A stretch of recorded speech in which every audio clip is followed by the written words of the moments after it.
Salut les coureurs, salut les triathlètes. Aujourd'hui, on va parler d'un truc assez drôle. C'est les séances qui font peur. Alors, comme toujours, j'aborde ce sujet parce que ce matin, j'ai eu deux coureurs qui m'ont parlé de ça. Et moi, je suis parti pour faire une séance qui, franchement, me fait peur vu mon état de forme. Alors d'abord, j'ai une coureuse qui m'envoie un message ce matin en me disant: «Je voulais te remercier pour la mauvaise nuit que j'avais passée». Je me suis dit: «Tiens, qu'est-ce que j'ai pu faire?» Et là, elle me dit: «J'ai rêvé toute la nuit de la séance et j'y arrivais pas et elle était trop dure et à chaque fois c'est pareil, quand tu me fais faire une grosse séance, j'endors pas de la nuit». Alors je suis certain que certains rigolent et pourtant, vous savez le nombre de personnes qui ont peur des séances? Il y en a énormément et il y a de fortes chances que vous en faisiez partie.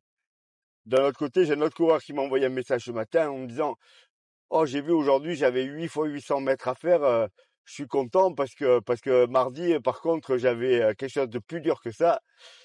Je suis rassuré, j'ai moins peur que mardi» et donc je me suis dit: «Oui, effectivement, ça arrive régulièrement où on a peur de faire des séances». Ça paraît stupide, hein, parce qu'on a peur, parce qu'on connaît la séance et on sait à quel point elle peut être difficile. Moi, là, tout à l'heure, je pars en voiture faire sur un stade, une séance qui est 3 fois 6 minutes allure marathon enchaînée avec 3 minutes de seuil. Donc ça fait 3 fois 9, 27, 27 minutes d'effort, sans temps de récup. C'est une séance que j'aime beaucoup qui permet de travailler en dessus du seuil et en dessous du seuil. Donc on produit des lactates et on les réutilise quand on repasse à l'allure marathon, on va dire tout simplement. Par contre, la séance, elle est difficile parce qu'il n'y a pas de temps de récup, il n'y a rien.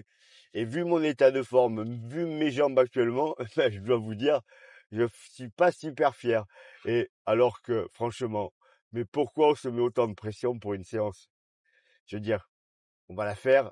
La plupart du temps, le pire, c'est qu'on va y arriver, hein. Moi, je ne sais pas si je vais y arriver vraiment cette fois parce que là, je suis fatigué. Mais ne vous mettez pas une pression comme ça. Je parle même pas des sorties longues, allure marathon ou en fin de prépa, ben, des fois elles sont très grosses, hein, du style 5 fois 20 minutes ou voire même pour des coureurs qui préfèrent, comme moi, ben, un bloc de 100 minutes allure marathon, je vous garantis que vous commencez à vous dire: «Oh là là, ça va piquer un petit peu». Puis quand vous commencez à partir et que les premiers kilomètres ils sont un peu durs, vous vous dites: «Non mais je vais pas tenir jusqu'au bout». Voilà, donc ces séances qui font peur, on les connaît tous. Eh ben, il faut les faire et la plupart du temps, quand elle est finie la séance et qu'on l'a réussi, eh ben, on se sent super fort. Donc elles ont beaucoup d'intérêt ces séances. Maintenant, il faut pas se rendre malade non plus, hein. Ne vous rendez pas malade parce que vous avez une grosse séance.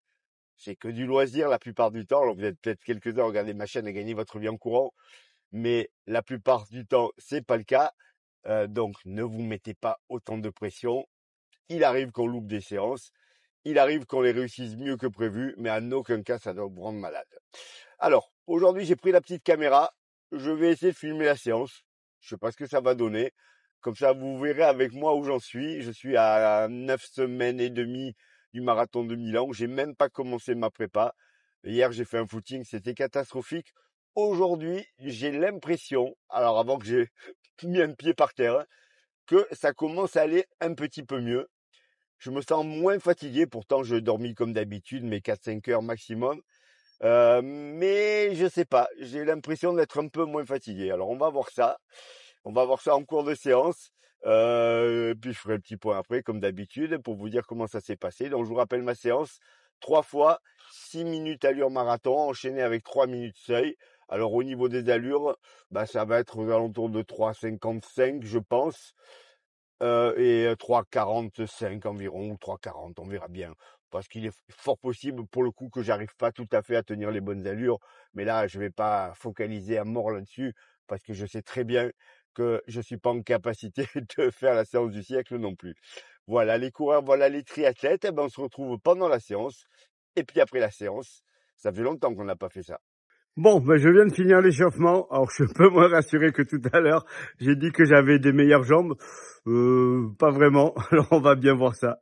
Vous allez voir ça en direct. À mon avis, ça va être très très compliqué. Bon, je suis même pas en capacité de parler. Donc là, je suis parti à 3,55 au kilomètre environ. Et dès les premiers mètres, je me rends compte que c'est super compliqué et que je vais pas pouvoir tenir. Alors, vous allez voir au fil de la séance, j'ai réussi à passer le premier kilomètre à 3,57. à finir le bloc de 6 minutes.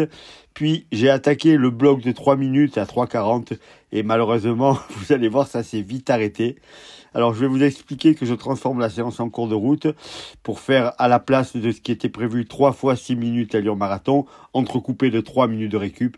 Mais même ça, je vais pas être capable de le faire. Donc ça va se transformer en footing. J'ai fait de mon mieux. Mon mieux, c'était pas terrible aujourd'hui. Voilà les coureurs, voilà les triathlètes. Je vous laisse écouter la suite. Mais comme ça, vous aurez les informations dès le départ pour pas passer 1 heure à regarder un truc qui est pas terrible. En plus, les données GPS sont pas très bien calées, donc je les ai pas mis tout le temps. Ça sert à rien. Je vais essayer de régler le problème pour les prochaines vraies séances que je pourrais faire. Là, je retourne sur la piste normale parce qu'il y a énormément de monde sur la piste goudronnée tout autour, vu que c'est mercredi. Alors vous allez me dire pourquoi tu cours pas directement là? Parce que la piste c'est de la terre et il y a des trous un peu de partout. On les voit pas forcément sur la vidéo, mais c'est l'enfer. Allez, on va accélérer un peu.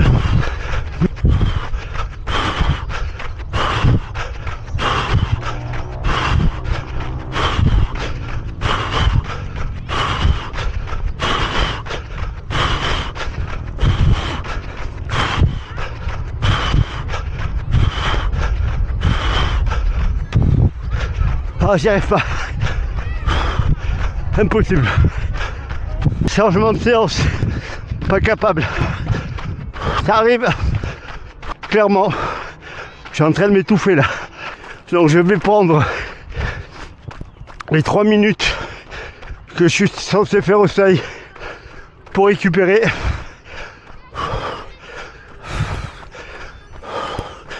Et je fais que les 6 minutes allure marathon. Transformation de la séance en cours de route. Parce que sinon je suis obligé d'arrêter. J'ai beaucoup trop de mal à respirer. Et je suis pas en forme non plus. Les deux réunis, c'est infaisable d'aller à 3,40 là. Et d'enchaîner ces 3 blocs. Allez, je vous laisse. Pas la peine de vous faire voir la suite. Vous avez vu que j'étais pas capable aujourd'hui. Mais j'ai essayé. Donc je suis content d'avoir essayé. Bon les coureurs, j'ai même pas été capable de faire la deuxième série à allure marathon. Alors, je parle même pas du seuil.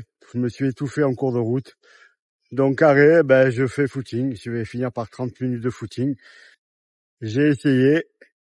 Je peux pas me reprocher ça. Par contre, je suis absolument pas capable de faire ce genre de séance actuellement. Ça va devenir de plus en plus compliqué cette idée de courir le marathon de Milan.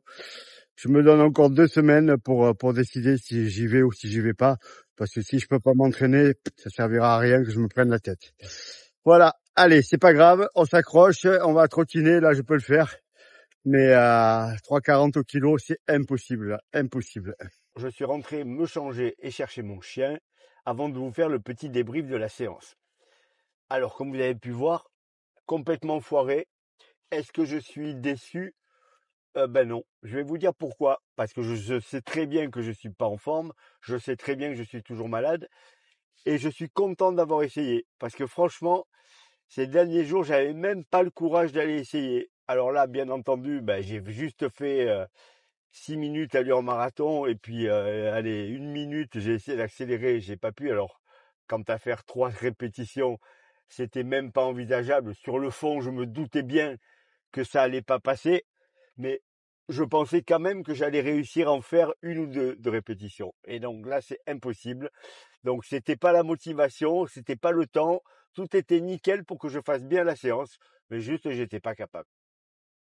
Alors, qu'est-ce que je fais de cette information à 9 semaines et demie du marathon de Milan? Je me dis que ça va être très compliqué, ce qui est normal.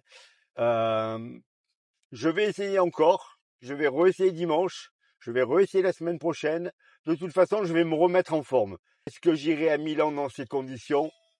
Je ne sais pas du tout pour le moment. Il y a peu de chances parce que je sais que je ne serai pas prêt. Je sais que je n'aurai encore pas les jambes, mais ça me rend dingue parce que c'est pas de faire ce marathon spécialement. Ça fait 4 fois que je suis inscrit à Milan. J'ai couru les 3 premiers. J'ai fait des perfs très moyennes à chaque fois parce que j'étais ou blessé, ou pas préparé, ou malade. Et je me suis toujours dit, un jour tu vas aller à Milan, tu seras prêt. Le parcours, il est idéal pour performer et tu vas me claquer une énorme perf là-bas. Et ça sera pas pour cette année encore, quoi qu'il arrive. Donc je pense qu'il y a une espèce de malédiction sur Milan qui fait que j'y arrive pas. Alors j'ai fait 2 podiums à Milan déjà, hein, mais avec des perfs vraiment dégueulasses.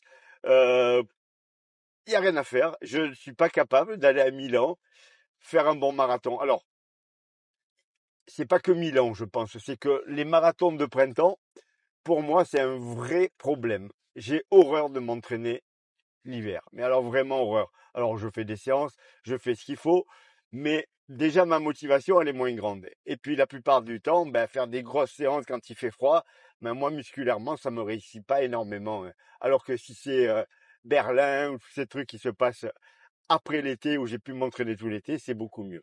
Donc on verra bien. On verra bien si je vais à Milan, si je cours Milan. De toute façon, il est clair que j'irai pas claquer une perf là-bas, hein, c'est infaisable. J'ai attaqué le régime pour perdre les kilos déjà, ça serait quand même plus facile. On va voir si dans les 2-3 semaines qui viennent, je suis capable de reprendre un niveau d'entraînement correct. Je suis à des années-lumière de pouvoir courir à 3055 au kilomètre. Là, c'est clair. Mais je vais même vous dire, je suis à des années-lumière de pouvoir courir à 4 minutes, voire même à 4 minutes 10, hein. Au bout d'une heure, je suis épuisé. Alors, courir vite pendant 2h45 minutes, mais pour le moment, c'est pas envisageable. Alors le marathon, il est dans 2 mois et demi. J'espère que ça ira mieux d'ici là. Mais il est clair que moi qui me prépare sur 20 semaines, voire 26 semaines, là, il me reste plus rien, hein. Alors des fois, j'enchaîne 2 marathons avec 8 semaines, mais je sors d'un marathon où je suis en super forme, je coupe une semaine et puis je repars derrière. Mais là, malheureusement, ça va pas être possible. Donc je vais faire de mon mieux, essayer de retrouver des jambes parce que c'est pas possible de courir comme ça. Mais il y a de fortes chances que je renonce à cette histoire de faire un joli marathon de Milan. J'ai pas le choix. Est-ce que je suis déçu? Franchement, non. Parce que au fil des années, j'ai appris à laisser tomber cette frustration qu'on a quand on ne peut pas faire une course. Ça m'arrive régulièrement. Alors, le seul truc, c'est que quand tu as 40 ans, tu t'en fous. Tu sais que l'année d'après, ça sera pareil. Moi, il est clair que chaque année qui passe, ça va être compliqué. Est-ce que j'arriverai à aller chercher ce 2h44? Je sais pas. J'espère juste avoir la possibilité de le faire. Je suis pas inscrit au marathon de Valence cette année. Je me suis inscrit à un marathon à côté de chez moi, qui est le marathon de Salon, parce que je l'aime bien. Le parcours est pas plat du tout, donc là, ça sera pas faisable. Mais peut-être aller en chercher un autre de marathon, je verrai bien. En tout cas, je me prends plus la tête, moi, avec les blessures, avec les maladies. Quand ça arrive, ça arrive. Quand on s'entraîne, eh ben oui, on se blesse. Alors la plupart du temps, moi, c'est plutôt blessure que maladie. Je suis rarement malade, mais c'est un peu la même. C'est même plus embêtant, je trouve, d'être malade parce que quand on est blessé, on arrive à trouver des activités de compensation. Moi, quand j'ai des blessures, je fais souvent du home trainer, ce qui me permet de rester en forme. Là, quand il y a la grippe, il n'y a pas rester en forme. Tu vas juste rester couché et te terrer. Mais il faut faire avec. Ça sert à rien de se prendre la tête. De toute façon, on peut rien y changer. Eh ben, il faut rebondir et puis se remettre en forme et repartir. J'espère que quand ça vous arrive, vous arriverez à faire la même chose que moi. Il y a quelques années en arrière, j'avais vraiment du mal. J'avais l'impression que c'était une montagne qui me tombait sur la tête. Je m'étais entraîné super durement et puis je ne pouvais pas faire la course. Je me rappelle d'un marathon d'Amsterdam que j'avais super bien préparé. J'ai mis le pied dans un trou à une semaine de la course, un truc de barge, impossible de courir, voilà. Ça arrive. Maintenant, je prends ça comme une fatalité. Je sais que quand on est en forme, on peut se blesser. Je sais que quand on est en forme, on est vraiment sur le fil du rasoir au niveau de la santé. On est très maigre la plupart du temps. Donc le moindre virus qui passe, on peut l'attraper et ça remet en cause tout ça. Mais c'est qu'un loisir, c'est qu'un plaisir, donc il ne faut pas que ça vous rende malade si ça vous arrive. Et puis quand vous êtes dans l'état dans lequel je suis actuellement, mettez-vous des coups de pied aux fesses, essayez. Comme ça, vous n'êtes pas déçus. Moi, j'ai failli pas aller la faire la séance parce que j'avais peur de ça. Je vous ai fait le début de la vidéo sur d'avoir peur des séances. Je me suis dit, tu vas pas y arriver. Et puis je me suis dit, mais on s'en fiche. Si tu n'y arrives pas, tu n'y arrives pas. Mais si tu as essayé, tu auras fait de ton mieux. Voilà les coureurs, voilà les triathlètes. Bon entraînement à tous et en forme, j'espère pour vous en tout cas. Parce que pour le coup, dans 10 semaines, il y a Paris. Dans 9 semaines, il y a Milan. Et puis il y a plein de marathons. C'est le moment de faire de grosses séances. C'est le moment de vous régaler à préparer ces courses parce qu'on n'oublie pas que la plupart du temps, la préparation, c'est génial. On sent qu'on progresse, on est content et c'est vraiment des moments vraiment agréables. Comme on dit, c'est le chemin qui compte plus que la destination. Likez, partagez, abonnez-vous.